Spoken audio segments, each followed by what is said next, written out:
Hi students, welcome back. So चलिए आइए आगे बढ़ते हैं and let's have a look at this question number 3 from liquids and solutions chapter. तो बेटा देखिए इस क्वेश्चन बोला गया है कि a sample of liquid water that is H2O of mass 18 gram that is 1 mole of water, molar mass of water होता है 18 grams per mole, is injected into an evacuated 7.6 liter flask. तो हम लोग को यहाँ पे ये सोचना है that हमारे पास एक इवैक्यूएटेड फ्लास्क है। ओके, मैं क्वेश्चन पढ़ते पढ़ते देखिए बेस्ट तरीका होता है क्वेश्चन सॉल्व करने का कि आप जैसे जैसे क्वेश्चन पढ़ते जा रहे हैं उसको विजुलाइज करते चलिए। तो हमारे पास एक एम्प्टी फ्लास्क है जिसका वॉल्यूम है 7.6 litres and in this flask we have injected 1 mole of liquid water. ठीक है, यहाँ पे हमने 1 mole of liquid water insert कर दिया, इंजेक्ट कर दिया। अच्छा, ये सारा काम हो रहा है 27 डिग्री सेंटीग्रेड, जिसको मैं तुरंत ही केल्विन में कन्वर्ट कर लेता हूँ, which is 300 kelvin. Okay, this is all at 27 degree centigrade. Now the question further says that if the vapor pressure of water at 27 degrees centigrade is 24.63 mm of Hg, so vapor pressure जो water का दिया हुआ है that is equals to 24.63 mm of Hg, जिसको हम लोग चाहे तो टॉर भी कह सकते हैं, it's one and the same thing, is 24.63 mm of Hg, then what weight percentage of water will be vaporized when the system comes to equilibrium? So this is once again a beautiful problem. देखिए अब यहाँ पे क्या होगा, जैसे ही आप इस evacuated flask में बेटा once you have injected liquid water, तो ये वाटर क्या होगा, यहाँ पे इवेपोरेट करना स्टार्ट करेगा। ठीक है, और ये प्रोसेस होगी again a beautiful problem on vapour pressure. Okay, H2O liquid goes into H2O gas. This process will happen and eventually it will attain equilibrium when the pressure of this water vapor, ये जो water vapor है, जब इसका pressure equals to the vapor pressure के बराबर होता है, 63 mm of Hg, तो तभी यहाँ से इवेपोरेट करेगा, वेपर्स बनने लगेंगी और वेपर्स का प्रेशर जब 24.63 mm of Hg पहुंचता है, उस पॉइंट ऑफ टाइम पे there will be equilibrium in the system.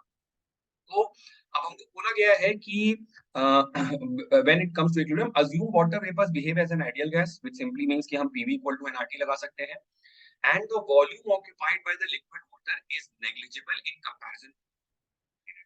मतलब ये जो नीचे लिक्विड वाटर है इसकी वॉल्यूम बहुत कम है और ये सारा का सारा 7.6 लीटर हमको किसका वॉल्यूम मानना है, गैस का वॉल्यूम मानना है। ओके, तो बस कुछ नहीं करना है, यहाँ पे सीधे सीधे हम लोग प्यार से PV इक्वल टू nRT पे चलते हैं। PV इक्वल टू nRT, क्योंकि हमें ये तो पता ही है कि प्रेशर कितना होना है, प्रेशर होना है 24.03 mm of Hg। So 24.03 divided by 760 to convert into ATM।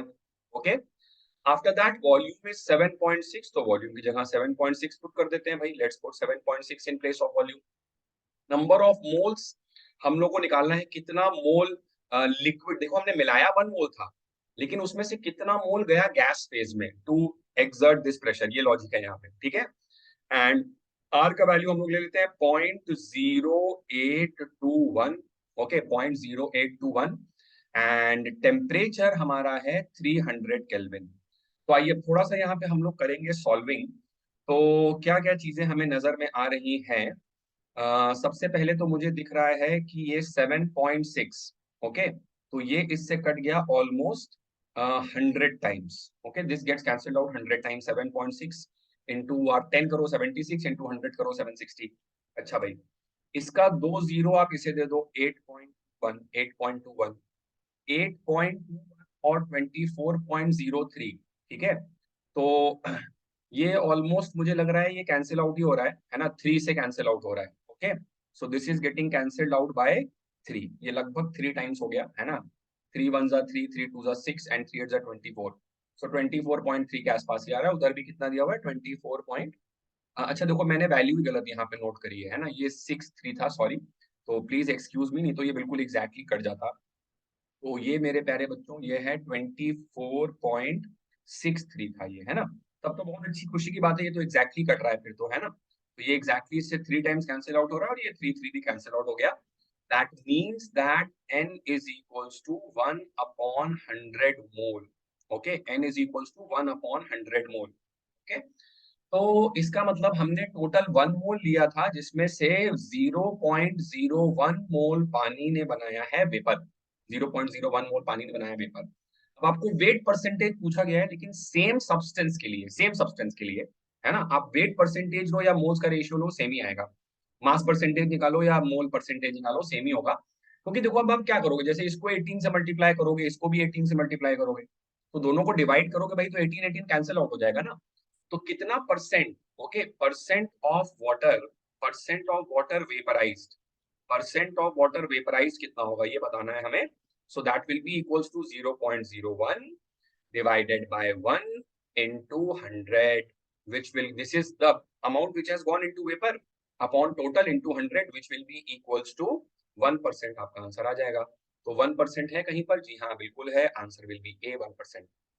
इसमें एक और अच्छा सवाल तब बनता जब क्या होता है कि जितने मोल चाहिए होते हैं ना वेपर फेज में बनाने के लिए, जैसे यहाँ पे तो कितने चाहिए थे 0.01, और आपने मिलाए थे कितने 1, तो जितने चाहिए उससे ज्यादा ही आपने मिलाए, ओके।